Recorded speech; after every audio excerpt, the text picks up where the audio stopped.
Welcome to the Creative Flame, where I share my journey with you to become an independent creative. We share our successes and failures with you, upcoming events we want to attend. Plus, we do book reviews, spotlights of creative, other projects going on in our little corner of the multiverse.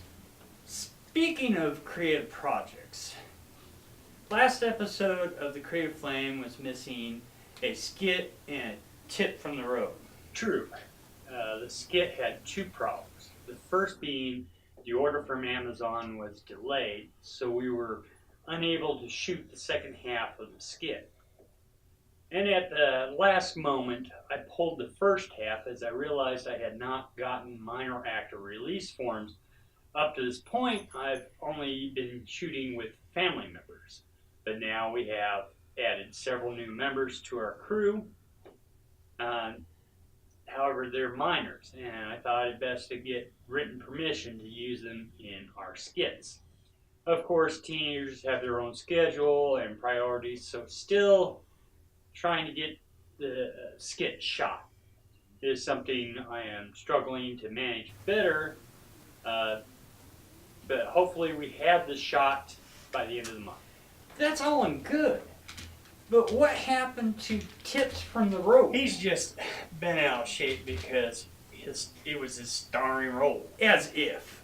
I was only bringing it up because we're depriving the people of vital information. It was a mistake on my part. Instead of copying and pasting from the memory card to ensure I had a second copy, I cut and pasted to the computer, which decided to act up at that moment, dropping a few key clips I couldn't recover. So I had to reshoot the whole thing. Speaking of which,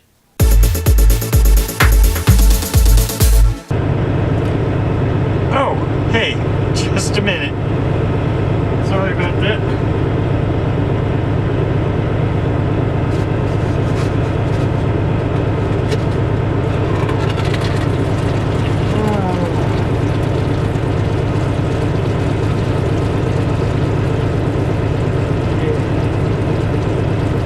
Who's your daddy?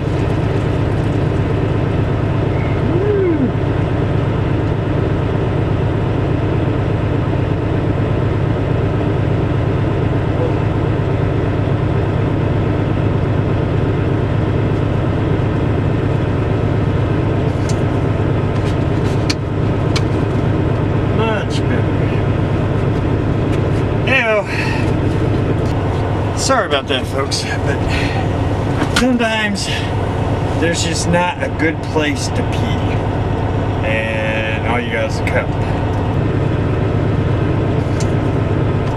But I'm a responsible driver, I dispose of it properly. But a good tip is you always want to remove the straw, because no one wants to drink from a pee cup. So just remember that.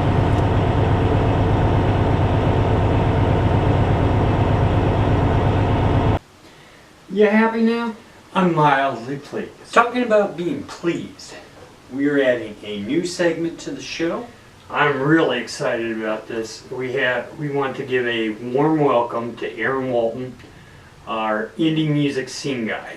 He's starting out in trucking right now and is still in training, so this month we're just giving him a shout out, but look forward to working with him.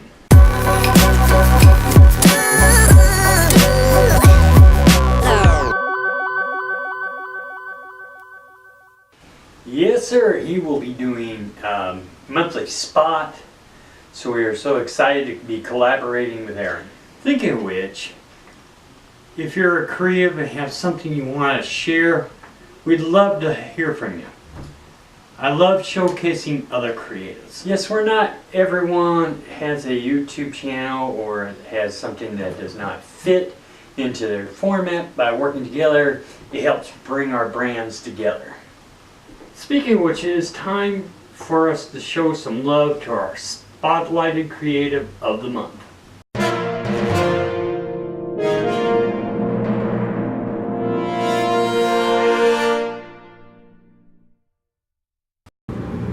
Hi.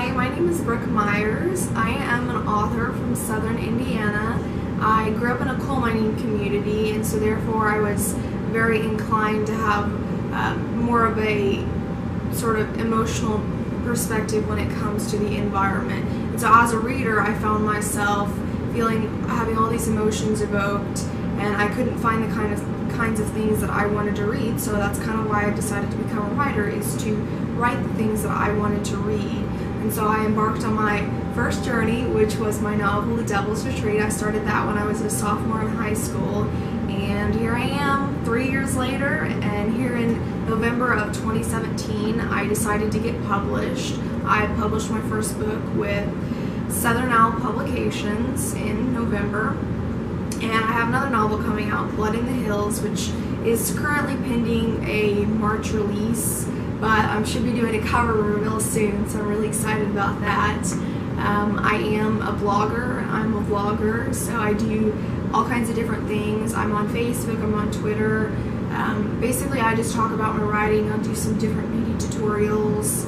I just try to keep my writing perspective diversified, so when I do write, I'm able to pick up on those other talents that I do have. So a little bit about my novel, The Devil's Retreat. It centers around the collapse of the mining industry and how small town America has been affected by it. And so if you throw some monsters in, and there you get my book. I'm not going to go too much more into that. Then my next novel, Blood in the Hills, is about a farming town here in Southern Indiana. You know, ironic, I'm from Southern Indiana, and it's about a myth that I grew up hearing. And so I kind of wanted to take some local stories and some things that I've heard over the years and kind of take my own fictional take on that. I'm not going to spoil too much, but I'm really excited about it. I'm excited for the community to be able to see it. That's one of my big things as a writer, is I want people to be able to take something away from my work. I want them to feel strong emotions. I want them to feel inclined that after they read it, they want to know more about the subject. So for example, in my book, The Devil's Retreat, it covered the mining industry. I had some different people, when I went to some events, they said, "Oh wow, how do you know so much about the mining industry?" I said, "Well, I grew up here, and I have a lot of different family that's worked with and in association with the mining industry," and it sort of kind of piqued a lot of people's interests, and so they were really excited to see how I've sort of portrayed my background in the mining industry and the collapsing mining industry against this collapse in this other area, and how I've been able to take the perspective on that. So that's what I really try to keep a purpose in my books. I try to keep some little thing, like different themes and different things like that, to look back to in my work. So in my work, I really try to keep it all diversified, and I've been able to do a really good job with that through social media, through Facebook, and sharing articles and different things, and really trying to interact with my readers to keep it very personal. I'm a very personal person. I like to interact with people, so it's been really good to do that. But if you'd like to know more about my work, I am on Facebook, Twitter, and Instagram, and now I'm on YouTube, so you can check me out there. You just look up Brooke Myers author or author Brooke Myers, either one works. And if you'd like to know more about my books, you can type The Devil's Retreat into a search engine and it'll pull up. It's on all the major bookstores, Amazon, Barnes & Noble, Kobo, any of those. Or you can go to my website, which is at www.brookemyersauthor.com, and you can find it there. Thanks for tuning in. She rocks. I agree. Now it's time for a little sponsor love. What? He's just kidding. We don't even have enough subscribers yet to have a sponsor. Sadly, this is true. At this time of this recording, we have 20 very awesome subscribers. And we are very thrilled to have them. But we are still a long ways from the 3,000 we need to entice a sponsor. Considering now we're only putting on our third show now, I think we're damn lucky to have that now. Oh, I agree. Wholeheartedly. Why don't we just monetize like most of the YouTube channels that we watch? Remember, you guys are all in my head. Sorry, man. I should have known better.